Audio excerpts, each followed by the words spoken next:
How's it going, everybody? Welcome back for another video. And we're in the garage, aka hell. It is hot in here and I haven't been feeling well for the past couple days. I've been out of town all weekend and this is like the last thing I want to be doing today, but unfortunately I've run into a little issue. I'm gonna play this clip right now. I don't know if you can hear the sound. I don't think something's working correctly. But basically, my NC Miata is making this awful metallic rattling noise coming from directly under the car. At my work, I was trying to go into the parking garage. I haven't gone into the parking garage in like over a year, and I got a spot, so I was like, all right, I'm gonna try it. Normally I can make it over speed bumps just fine, but these speed bumps were like added in, and they have bolts on the top of them, and I guess one of the bolts was sticking out. I don't know if it caught on the underbracing or what, but it's making a terrible noise. And it's only on like certain frequencies, like it's almost like it's just rattling because the exhaust is loud. I don't know. So we got to dive underneath and look at that. So we're gonna get on the ground. I got my jack stand ready to go. I'm gonna jack up the car, take a look, and then a couple other things in this video too. So stick around for that.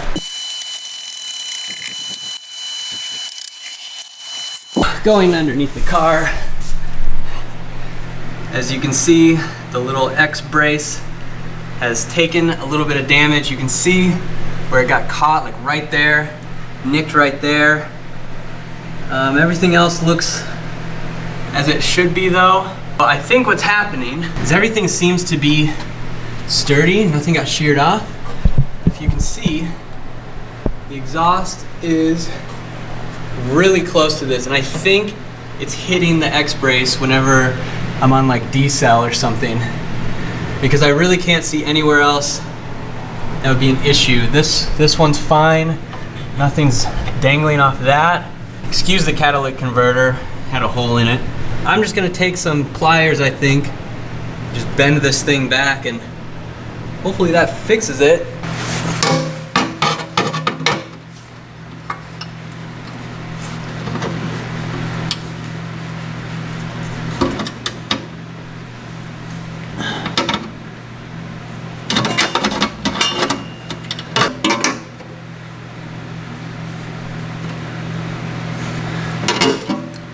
All right, that should give us the little bit of extra clearance that we needed. It had to have just been just enough to make it bounce. It was just really loud, and there's no other place where it could have been coming from except right there. So hopefully that has fixed it. And now let's move on then. So more recently, 2.5 update. This is all the stuff I have for the 2.5 right now. I've got the new wiring solenoid pigtail thing, the new super serpentine belt, as well as the new dipstick. So parts are still coming. I have one more part on the way. I'm just getting all the little stuff first, and then we'll be able to move on to actually picking up the bigger stuff. Right now it's just a matter of, you know, saving money and spending money to provide content for you guys. So saving money, spending money, it'll come in due time. Like I said, the 2.5 build is going to be a little bit of a slow process, but I just want to give you guys a quick update. So I've got another box from superbrightleds.com. Continuing on with the bulbs, I've got a couple more to go. These are the fog light bulbs. They are white, I think natural white, so they're a little more yellow because I wanted yellow, a yellowish tone to go with the tinted fog lights. Here is the part number if you want these for your car. So yeah. We're gonna install these. We're gonna have to jack up the front, take the fender well out, and install our fog light bulbs. It's kind of hard to see, but there's the back of the bulb right there, and you can just twist and pull it out. There we go. Here's a quick comparison. The LED one's a little longer. Hopefully it fits. It should be fine, but connectors look the same. Everything looks good, so we're gonna go ahead and install the new one. All right, well, here's something annoying. In the bulb, it hits the shield and can't get it in all the way. So that's fun. So these bulbs do not fit. You need a shorter one, it looks like. I think what we can do though is I think the high beams are the same. bulb type, so I'm gonna see if these fit in the high beams.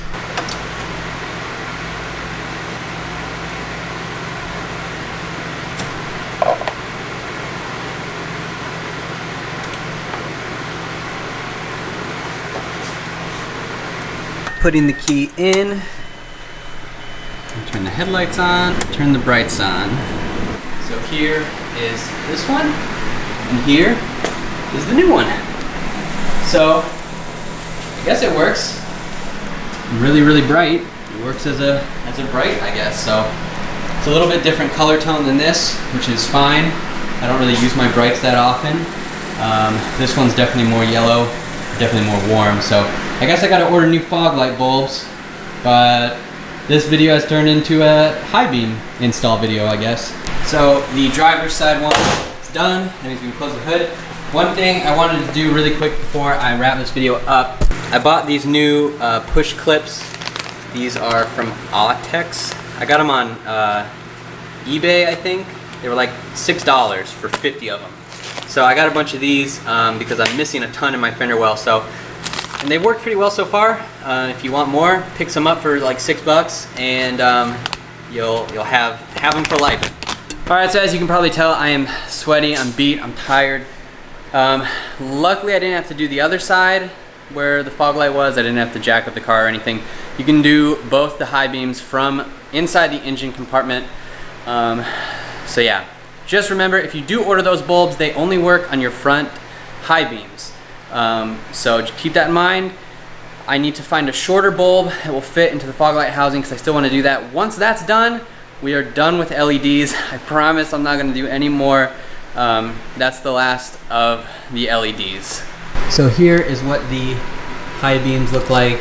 It's hard to tell because obviously they're just pretty insanely bright. Kind of see them in there.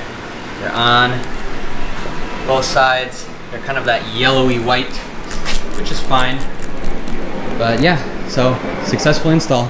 So that is where I'm going to leave you guys. I am gonna go and just rest, I guess. Who would have thought light bulbs would be frustrating? It was pretty much everything. It was the brace being bent, the fog light not working, and doing the high beams. It's just, sometimes this is how car modifying things goes. And yeah, so I'm gonna leave you here. One thing I do have coming is the surround, the black vinyl, so it'll be the black vinyl window trim, which is super exciting. And then another 2.5 part is on the way, like I said. So once all that stuff comes in, I will be sure to make a video on that, update you on the 2.5 and install the vinyl window trim. Last thing is I signed up for another autocross at the end of this month, July 21st or 27th. I can't remember exactly, but it's towards the end of the month. So I'm super excited doing that again. I'm excited to get the car back out there and do another racetrack and see if I can do a little bit better. No spins this time. So if you're in the DFW area, go to autocross.com. The club I race in is Equip Rapide, and they have all the events. So come check it out. Come swing by and visit, or enter your own car and come race me. I don't know. I'm gonna end the video, guys. I'm sorry.